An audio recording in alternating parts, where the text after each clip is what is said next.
How's everybody doing today? This is the Picky Fingers Banjo Podcast.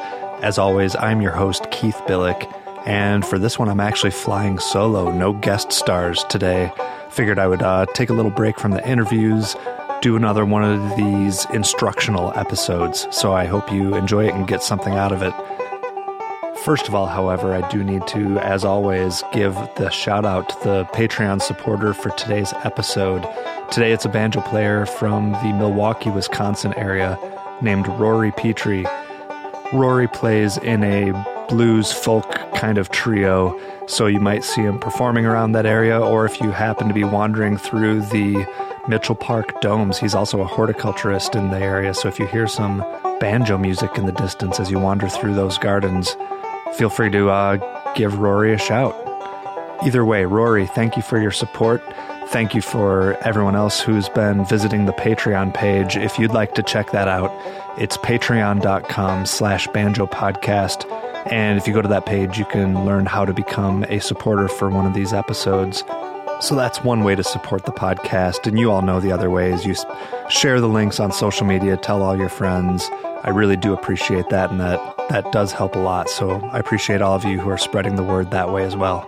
If you'd like to get a hold of me, for any reason, either offer comments or suggestions about the show, you can always email me. The address is pickyfingersbanjopodcast@gmail.com. Always enjoy hearing from you, and I really appreciate hearing your comments. Today's episode is about how to use basic passing chords in the context of bluegrass and perhaps folk music and other styles like that. This lesson is basically going to apply to any of you who are at, I would say, an advanced beginner or lower intermediate level in terms of your playing skill. I will say that it's probably important that you know your basic chords, your G's, your C's, your D's, and hopefully know a few different places to play them on the banjo neck.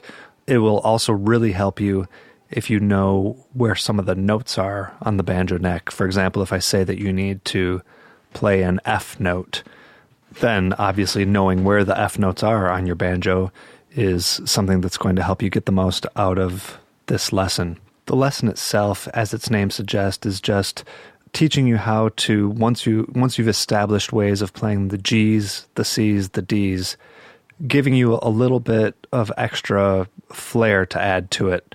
You may have even seen guitar players, you know that it's just holding on a G chord, but they're moving their fingers, and what are they doing that's changing the chord before they move to a C? Well, this is the kind of stuff that is very, very common. Definitely with bluegrass players, they use these basic passing chords all the time. So being introduced to these is something that will really help you get up to speed a little more quickly. As was the case with some of these other lesson-oriented episodes, I do have a tablature sheet that's available for download. And if you didn't get it from this site already, you can visit banjopodcast.libsyn.com. So that's banjopodcast.libsyn, that's spelled LIBSYN.com. And under the show heading, you will see that downward arrow download icon, and it'll say tab sheet. Should be pretty self-explanatory if you go to that page. Otherwise, if for some reason you don't see it or you're unable to access that, feel free to email me again at pickyfingersbanjopodcast@gmail.com and just say, hey Keith, please send me the tab sheet for the passing chords episode, and I'm very happy to send that along to you. So anyway, here we go. Get out your banjo, get out this tab sheet, and let's learn about some basic bluegrass passing chords.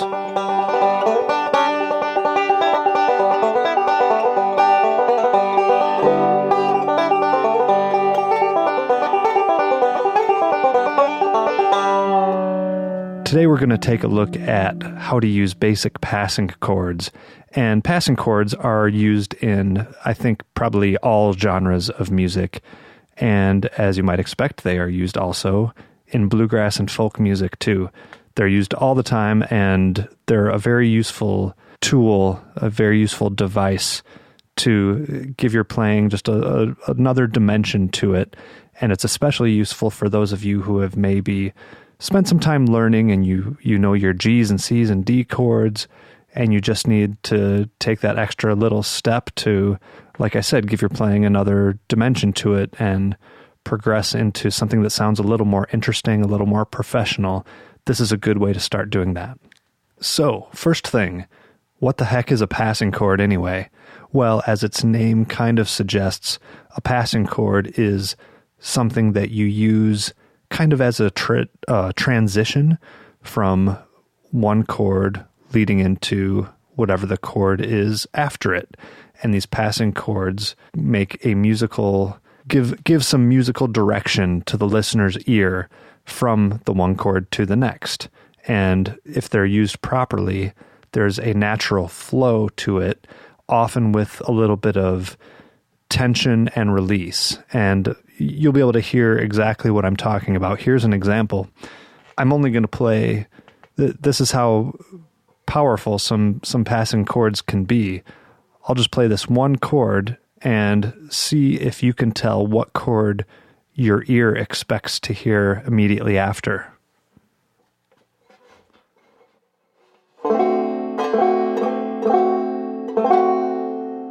So what chord does your ear want to hear right now? It wants to hear this, right? So let's hear that again, the first chord leading into the next.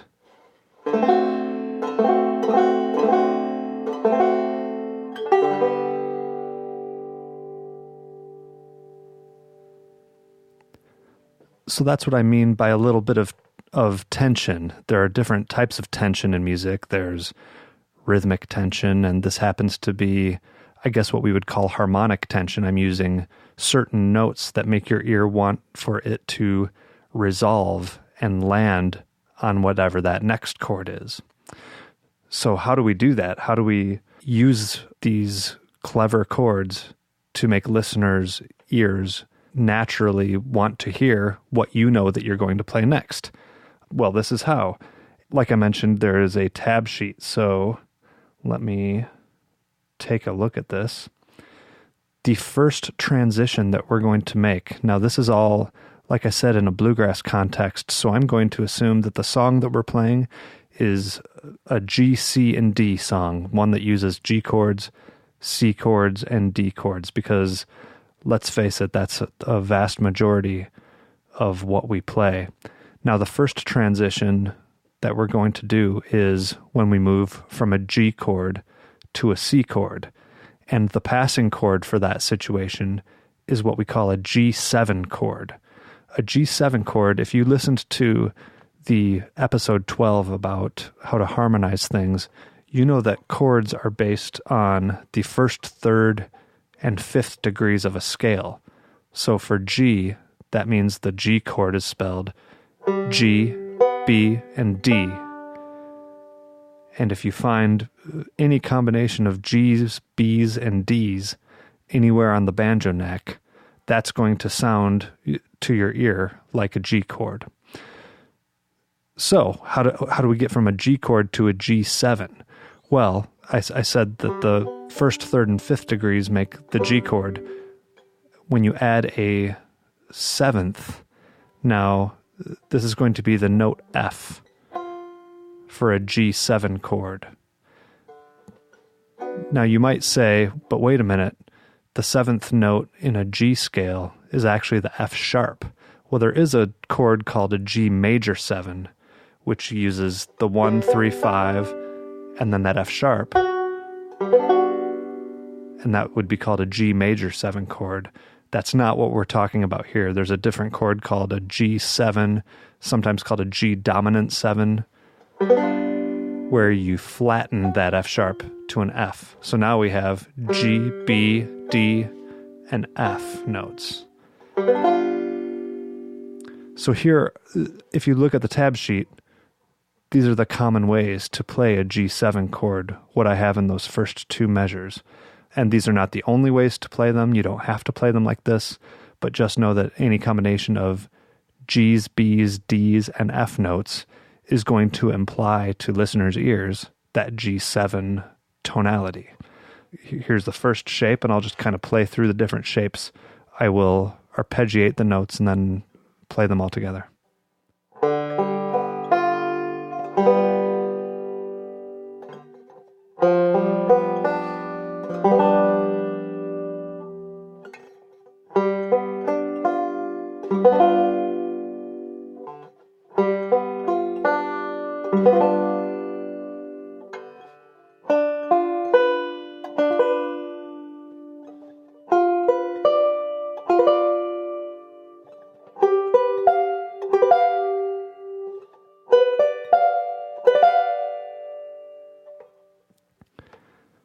So those aren't quite as pretty sounding as just playing a normal G. They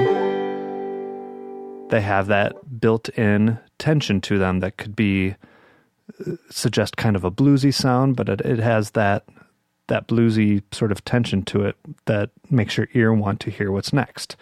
And in this case, what is next is going to be a C.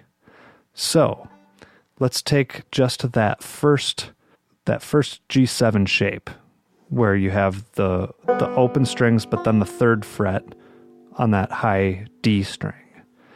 And what we're going to do is we're going to strum just to the open G chord, and then you strum that G7, and then move to a C. So let's hear how that sounds if I just do 2 strums of each.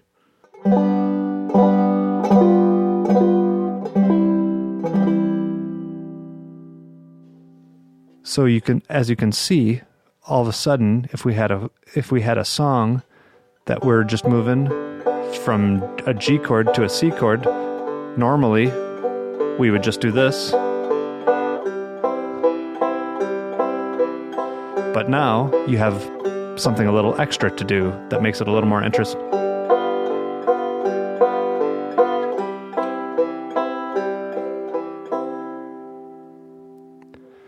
So virtually any time that you're playing a song where it goes from a G to a C, or from any kind of 1 chord to the 4 chord, if you don't know what that means, you might have to look that up. But in this case, the G would be the 1 chord and the C would be the 4 chord.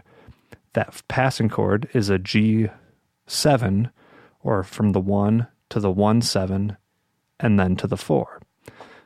So again, maybe we don't have a strummy pattern like this. Maybe you're doing more of a bluegrass pattern, and you can do the same thing. G, G7, C, G, G7.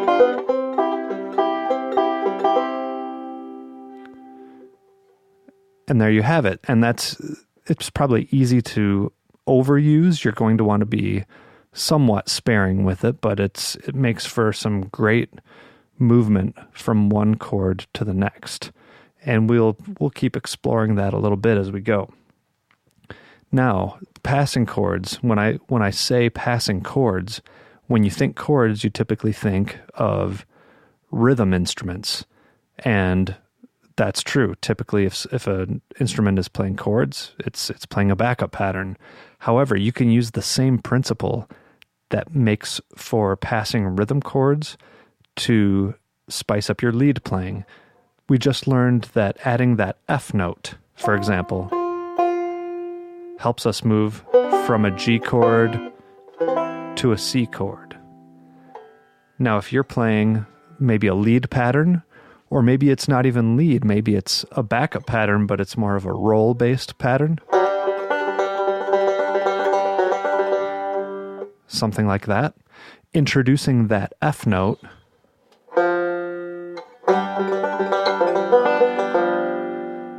you can use that too. There's nothing that says you have to use that full G7 before you move to a C in order to get the benefit of that same sort of tension that lets listeners' ears know what's coming next. So that first lick, which is still on the first line of that tab, would be a very typical way of, if you're playing a roll pattern, making a quick transition from G to C by introducing that F note on the low D string, which is the third fret on the low D string. So I'll play this lick twice. I'll play it a bit slower the first time, and then I'll play it a little quicker to give it more of a realistic sound for you to hear what it typically sounds like.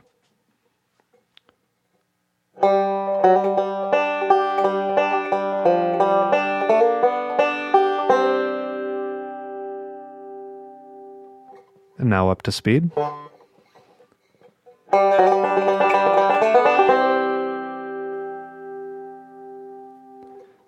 And that's a little isolated, so let me play into it a little bit and see if you can hear the lick and hear how that note gives the whole thing a little movement sweeping into that C chord.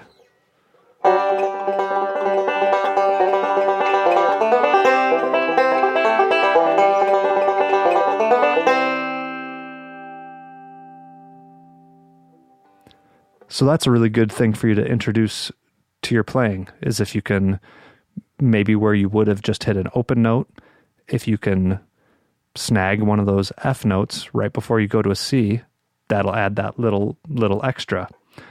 Here's another one that I use a whole lot. This is another lick. This is on the second line, those first two measures. This one's a little trickier, and it actually adds, I'm not going to go into it too much, but it adds another little passing section. But if you read the tab, you'll get the gist of this one. Again, I'll play it pretty slow and then speed it up.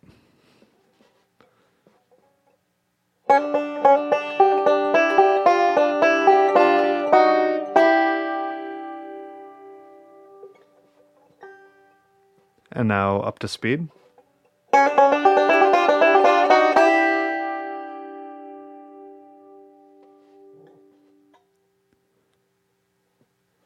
And now if I play it in context, you'll hear how it might sound in a song.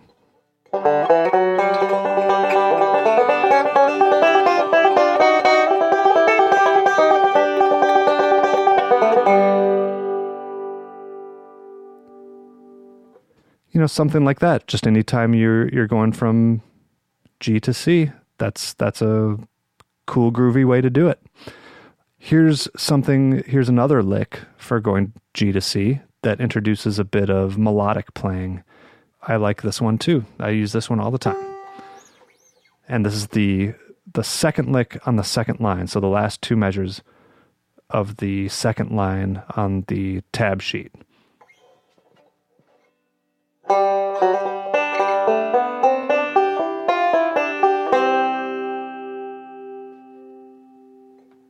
And up to speed.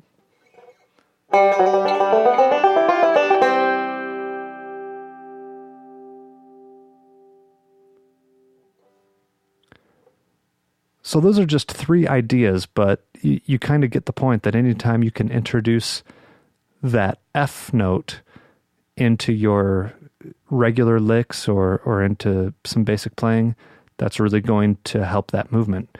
Even if you go, let's take this high G, which is the 8th fret on the B string, and that's the only note I'm going to play. Or the only note I'm going to fret, rather. The rest is going to be open strings. And now listen what happens when I move to the F, which is 2 frets down from... Then I just went to a C.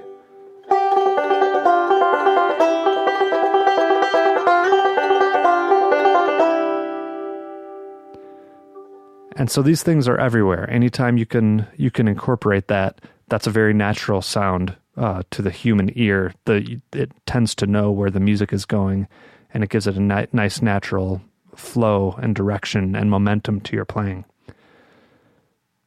Now the next passing chord is going to be very, very similar, except it's for when you go from D back to G.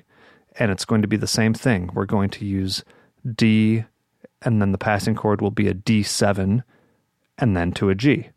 Now a D7, it's the same formula. It's the first, third, fifth, and then that flatted seventh note, which in the case of a D chord is going to be the C note. So a D seventh chord is spelled D, F sharp, A, C. And here are the voicings for that I tabbed out, and this is the line of the tablature where it says D7 voicings.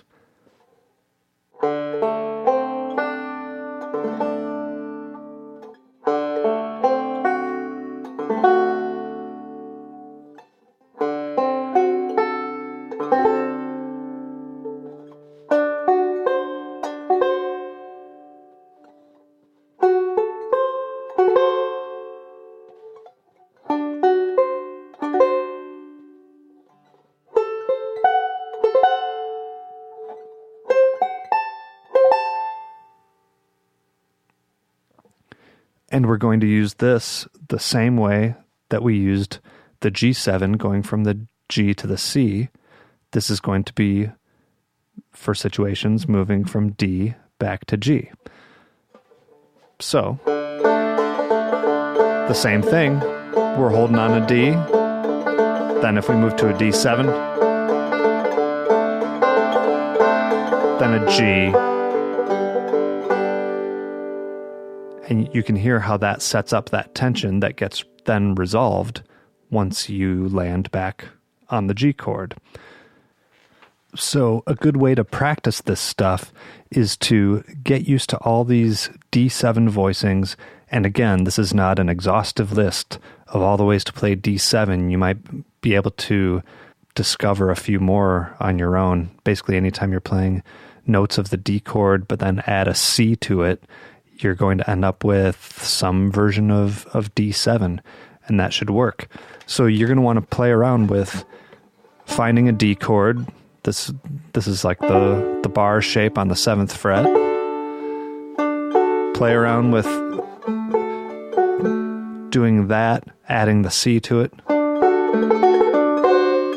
and then moving to a G. And try to do that for everywhere you know a D chord.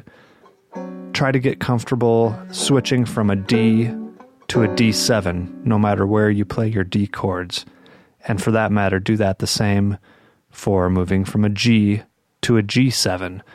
Those you should always know for every chord shape that you have, how to adjust it to get to those 7th voicings.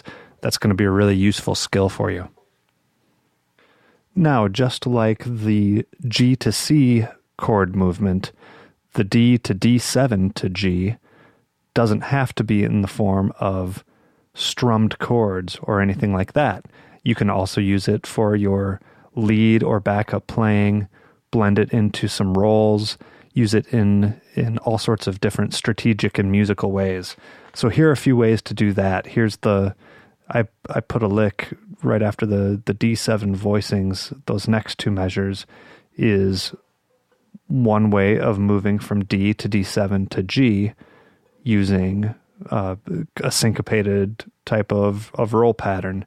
And you'll hear how it sounds a little bluesy, and it's a good way to go through that chord progression.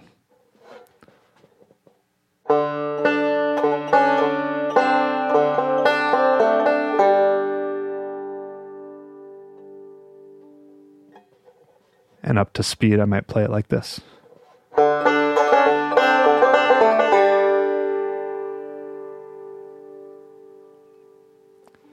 And then I have a few more licks here for you. This is more of either a backup pattern lick or maybe a pattern that you might use in a slower kind of tune. But this one's up the neck a little bit. Check this one out.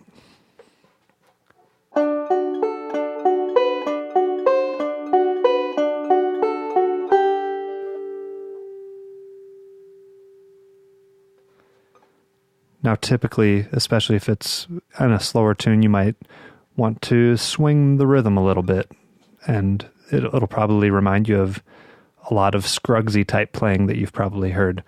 So this is it, a little more up to speed and with maybe a little swing to it.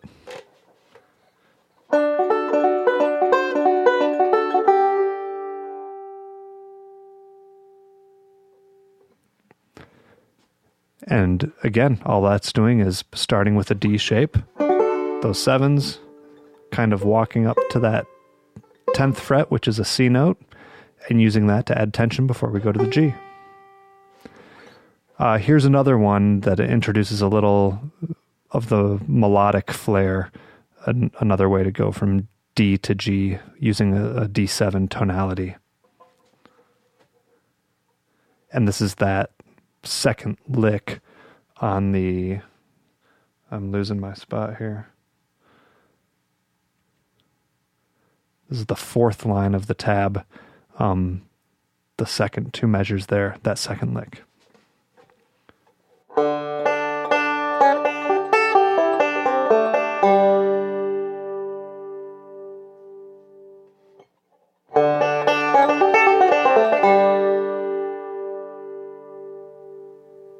So that's a bit more of a fancy lick and uses the melodics.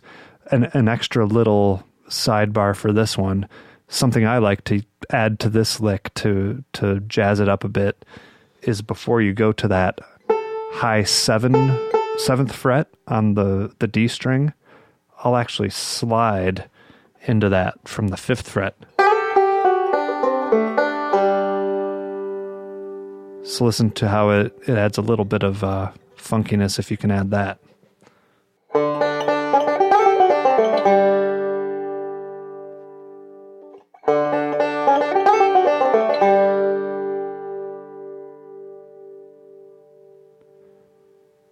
Yeah, little extra jazzy flair there. So far we've talked about 2 different passing chords. We've talked about using a G7 chord to go in between a G and a C. When you're moving from a G to a C, you add that G7 in between to give the music movement. Same thing by adding a D7 when you're moving from a D to a G. And hopefully you find those really useful. An underrated use for these is actually just as communication. You'd be amazed at how many times, if you're in a jam, if you're anything like me at my jams, there's going to be a lot of songs played that you might not be familiar with, or even if you are familiar with, there might be other players there who are not. And these passing chords are an extremely effective way of telegraphing to the other players who might not know the chords, like, hey, we're on a G right now, but you hear me playing this G7, that means we're about to go to a C right now.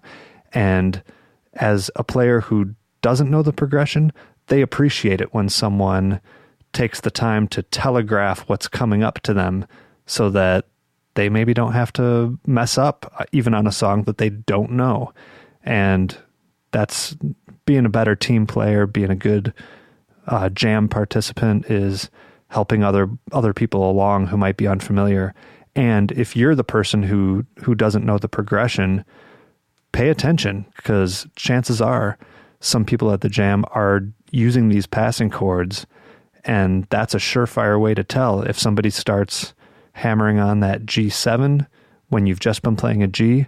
You better be on the lookout, because a C is coming. I can almost guarantee it.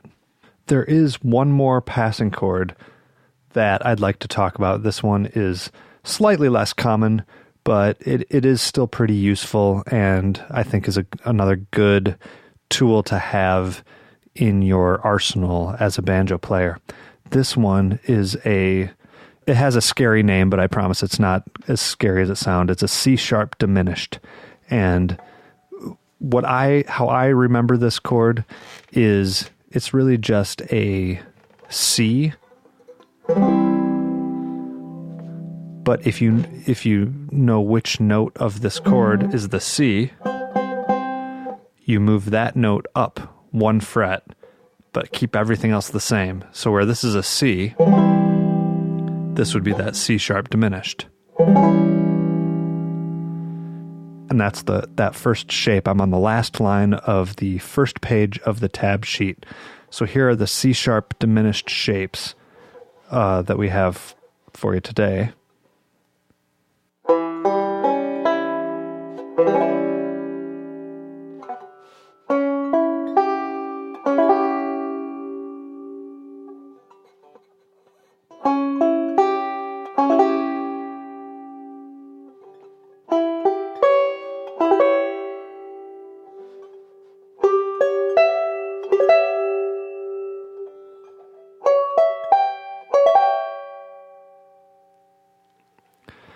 And this one's even a little more, creates a little even more tension than those seventh chords. So this one is one that can potentially go if you're moving from a C directly to a D. So here would be a C. Let's listen to what this does. And I'm going to that C sharp diminished. Now to a D. I'll do it a little faster so you can hear it.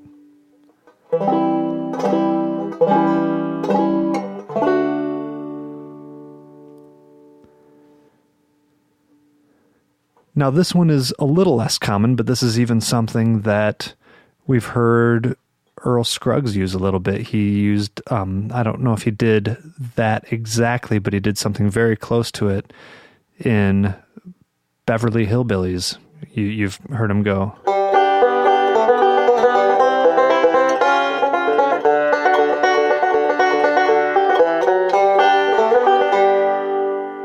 And I'm sure I didn't play that exactly how Earl did, but you can recognize that he goes. I think he just moved the whole C shape up, whereas as part of this lesson, we're just moving the C note up. But it's that same kind of feel, it's that same kind of logic of using that passing chord to create tension in between the C and the D. He's using it for the same reason, and you could really do it either way too. But the way we have it on the lesson here is just raising that C to a C sharp to create that C sharp diminished chord to go in between those two. So how do we use this one? So here's another example. The next two measures would be, again, kind of a more of a backup oriented pattern, but it is a roll pattern rather than just a strict chord strum or chord vamp shape. And this is actually one that we're going to get our first taste of how to tie all of these passing chords together. So as you can see by the chords that are above the top of the tab, this is going from a G to a C, then to a D, and back to a G. But if you look closely at the roll patterns, the notes change to incorporate those passing chords. So what you're not seeing is in between that G and the C, there's going to be G7 tonality. In between the C and the D, there's going to be that C sharp diminished tonality. And then, of course, between the D and the G, you'll have some D7 going on. So here's just a really nice basic way that outlines what that whole sequence sounds like.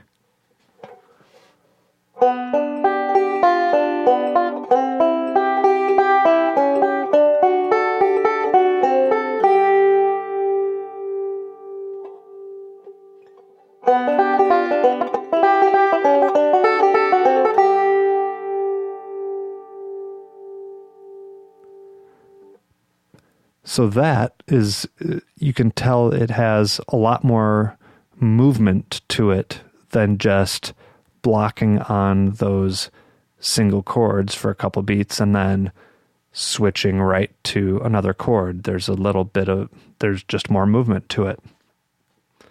So this last sequence that we have, and this is the two measures that didn't quite fit onto the first page of the tab sheet.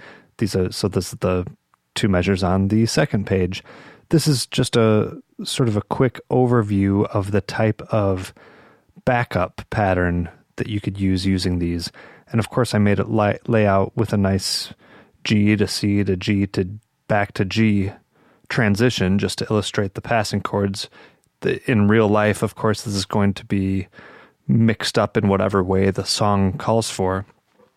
But here's what this tab tells you to do, and I can explain a little bit more after I demonstrate it here.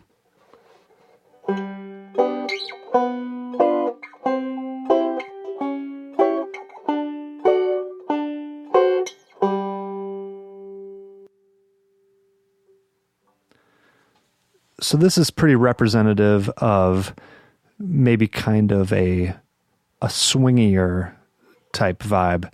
So if maybe it didn't happen so quickly, but had a little bit more time to vamp on the each chord, you might hear something like this.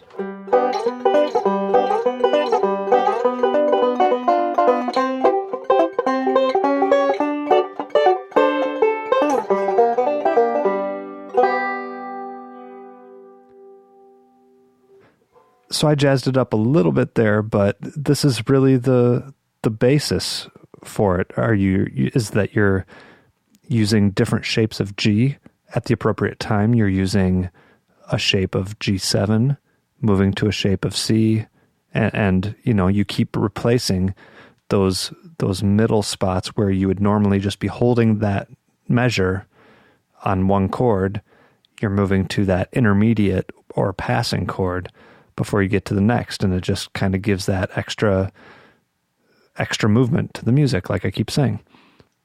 So really the best way to practice all this stuff is to just get very familiar with, as I kind of mentioned before, getting used to all your chord shapes, making sure that no matter where you have a D chord, you know how to move from that to a D7. Wherever you have a G, be able to move from that to a G7. And pretty soon you'll be able to move fluently between these shapes like you hopefully already can do just between the regular G, C, and D chords. And you'll be surprised at how much more interesting that sounds. You'll go from this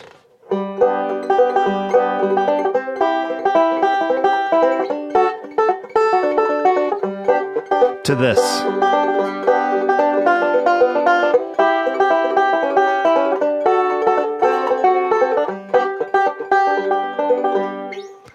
Now that's not super fancy, but it's sure a lot more interesting, and definitely once you work in a few other locations on the neck, when you're getting used to all those different shapes, you can come up with a pretty happening kind of backup or even lead pattern to these things.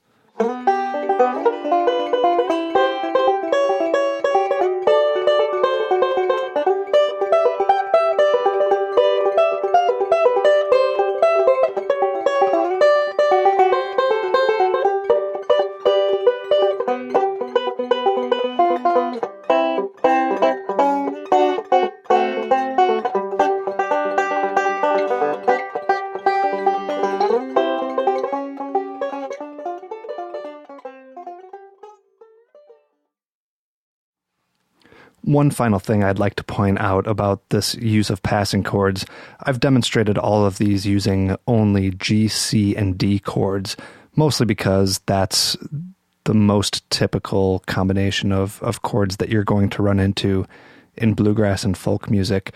But it's really just about the theory behind it. And that theory is you can use, so for the G going to C chord, you can use that G7th chord because you have movement that is one chord to a chord that is a fourth above the G. And it's a little beyond the scope of this lesson to teach the theory behind that. I touch on it quite a bit in episode 12, the harmony lessons. But essentially, when you're going from G, if you consider G as the one chord, A would be the 2, B would be the 3, C would be the 4. So that's from 1 to a fourth above G. So in that situation, you can substitute that 1/7 chord as the passing chord in between those two. Now, likewise, we can do that from the D going back to the G, because even though that is technically a 5-to-1 change, the relationship between those is still the same. For example, if you count D as the first note, then you have E, F sharp, and then G is a fourth above the D. So you have that same relationship between those two chords. Therefore, you can substitute that D7 chord as the passing chord. So I really hope that makes sense. Feel free to let me know if it doesn't, and I can try to explain that a little better, but that's the theory behind it. And then likewise, going from the C to the D chord, where we substituted as the passing chord that C sharp diminished, that is essentially just two chords, the second chord being a whole step above the first chord. You substitute that passing chord for that situation. So what are some other ways that you can have one chord going to a fourth above it? you might have a 2 to 5. That's actually pretty common. And a good demonstration of a lot of these different combinations is the chorus section to a song that a lot of you are going to be familiar with, The Old Home Place. And if any of you know how the chorus goes... What have they done to the old home place? Why did they tear it down? And why did I leave the plow in the field and look for a job in the town? The song is in, well, we'll play it out of G. Most people play it out of B flat, but we're not capoed here, so we'll play it out of G. So the chord sequence for that chorus part is going to be, it's going to start on a D, and then G, and then it's going to go to a 2 chord, the A chord, and then finally to a D. So let's think about this. It starts on the D, and then moves to the G. So what passing chord could we use for that? Well, that happens to be the 5 to 1 change. So we know that we can add a D7th before we move back to the G. Where does it go from there? It goes to that 2 chord. What do we have there? We have G going to a chord that's a whole step above it, which means we can use one of those diminished passing chords.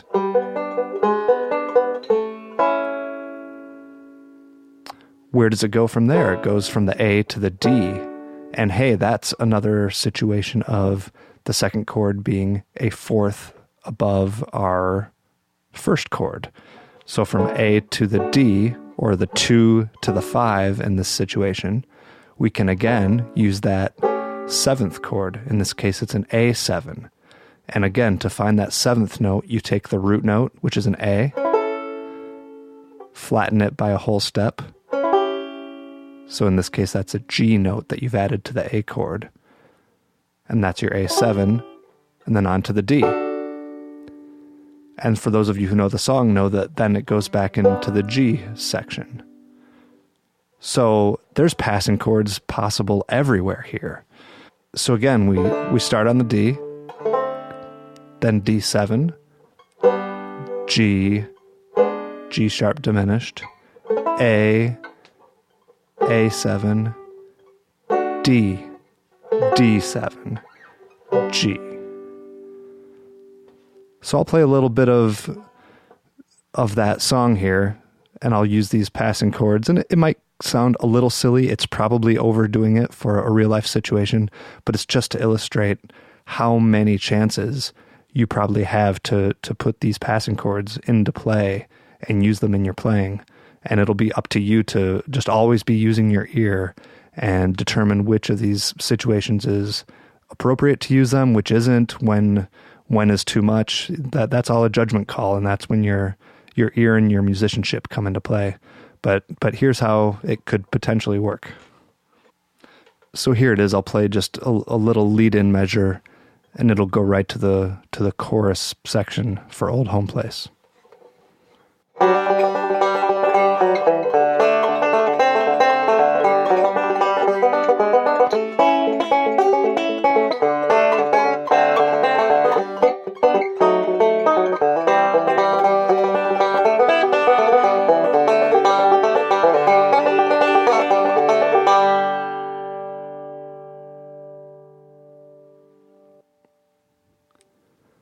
So I hope you're all able to follow that. If you're familiar with the song, you probably are familiar with that progression. It's a very well-known song. It's worth learning if you don't know it. But that shows, again, the use of the passing chords. Again, I probably overdid it, and just use your discretion. And that's going to do it for today's episode. I hope you enjoyed learning about these basic bluegrass passing chords. I hope you find it useful. I hope it helps your playing. But never hesitate to reach out if you need any other clarification or questions on this. I can be reached at pickyfingersbanjopodcast at gmail.com. I've only said that a million times. I should know that by now. Thanks again to today's supporter, Rory Petrie of Milwaukee, Wisconsin. Thank you, Rory, for supporting the show. Hope everyone enjoyed it, and I'll see you all next time.